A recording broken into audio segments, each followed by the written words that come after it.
السلام عليكم ورحمة الله وبركاته. الحمد لله رب العالمين، والصلاة والسلام على سيد الأنبياء والمرسلين وعلى من تبعهم بإحسان إلى يوم الدين. أما بعد،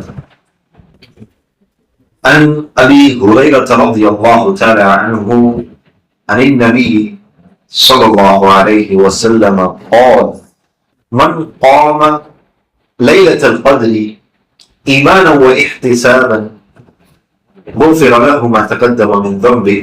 متفق علیہ. حاضرین گرامی، ایک بخاری اور مسلم کی روایت، متفق علیہ روایت آپ کے سامنے پڑھی گئی. راوی حدیث ابو ہریرہ، جن کا نام عبد الرحمن بن صخر الدوسی رضی اللہ تعالیٰ عنہ ہے، فرماتے ہیں کہ پیارے نبی صلی اللہ علیہ وسلم نے فرمایا: جس کسی شخص نے لیلۃ القدر کے اندر قیام کیا ایمان اور احتساب کی نیت سے، تو اس کے گزشتہ چھوٹے چھوٹے گناہ معاف کر دیے جاتے ہیں.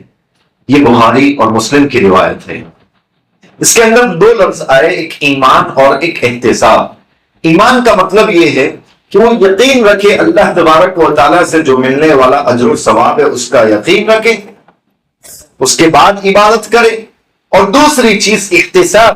احتساب کہتے اللہ سے ملنے والے اجر و ثواب کی نیت کے ساتھ اگر کوئی شخص لیلۃ القدر میں قیام کرتا ہے تو اس کے گناہ معاف کر دیے جاتے ہیں. کیا دلیل ہے کہ گناہ معاف کر دیے جاتے ہیں؟ یہ ایک دلیل اور ایک دلیل سورہ ہود آیت نمبر 114، جس کے اندر اللہ تبارک و تعالیٰ نے فرمایا: ان الحسنات یذہبن السیئات، کہ یقیناً نیکیاں، یقیناً اچھائیاں گناہوں کو مٹا دیتی ہے. کیا شرط ہے؟ وہ اللہ تبارک و تعالیٰ نے سورہ نساء کے اندر ذکر کی: ان تجتنبوا کبائر ما تنہون نکفر عنکم سیئاتکم، کہ اگر تم بڑے بڑے گناہوں سے بچو گے تو تمہارے چھوٹے چھوٹے گناہ تمہاری نیکیوں کی وجہ سے معاف کر دیے جائیں گے. ایک طرف نیکی کا ثواب تو ملے گا ہی ملے گا، جو ہم نیکی کرتے، اچھائی کرتے، اس کا ثواب تو ملے گا. دوسری طرف اس کا بینیفٹ یہ ہوگا کہ ہمارے چھوٹے چھوٹے گناہ بھی معاف کر دیے جائیں گے. یاد رکھو، اس کا مطلب یہ بھی نہیں ہے کہ میں سال بھر بڑے بڑے گناہ کرتا رہوں اور سوچوں کہ ایک رات عبادت کر لوں گا اور اپنے سارے گناہوں کو مٹوا لوں گا. نہیں، بڑے بڑے گناہوں سے بچنا پڑے گا، جیسے ہی چوری ہے، زنا ہے، پاک دامن عورت پہ تہمت لگنا وغیرہ وغیرہ، جس کے بارے میں شریعت نے حد نافل کی کہ یہ گناہ ہوگا تو یہ تم کو سزا ملے گی. ایسے گناہوں سے اگر کوئی شخص بچتا ہے اور ایمان اور احتساب کی نیت کے ساتھ لیلۃ القدر کی قدر کرتا ہے تو گویا کہ وہ غفر له ما تقدم من ذنبه، اس کے گزشتہ چھوٹے چھوٹے گناہ اللہ تبارک و تعالی معاف کر دے گا. ضرورت اس بات کی ہے کہ ہم آنے والی لیلۃ القدر کی قدر کریں.